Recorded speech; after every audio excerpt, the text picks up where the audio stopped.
Harishankar range बाघछाल जबत घटन द्वितीय अभियुक्त गिरफ। बलांगीर जिला हरिशंकर रेंज जमुनापाली सर्गीपड़ारू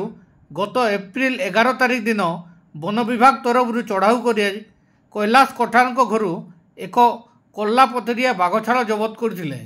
और 12 तारिख रे कैलाश कठार को कोर्ट चालना करथिला वन विभाग।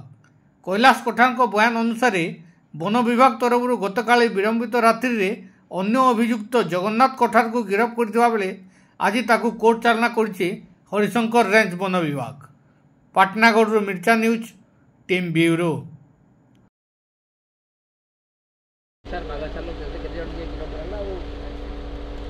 गत 11 तारिख दिन सकाळु आमर हरिशंकर टीम गोटे फॉर्मेशन होता एवं से खबर पाई जाइकी हाउस रेड करिकी कैलाश कठार नामक आक्यूज को धरी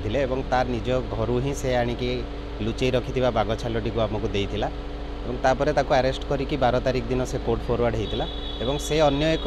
आसामीर ना कही जार नाम जगन्नाथ कठार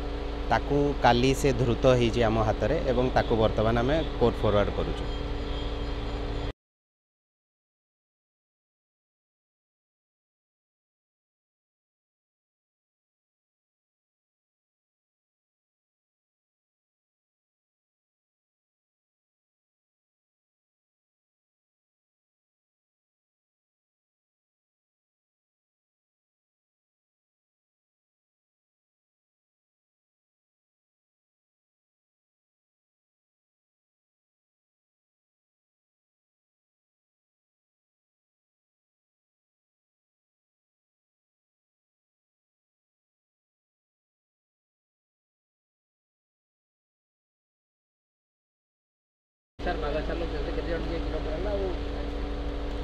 गत 11 तारिख दिन सकाळु आमर हरिशंकर टीम गोटे फॉर्मेशन होता एवं से खबर पाई जाइकी हाउस रेड करिकी कैलाश कठार नामक आक्यूज को धरी तार निज घर ही से आनिकी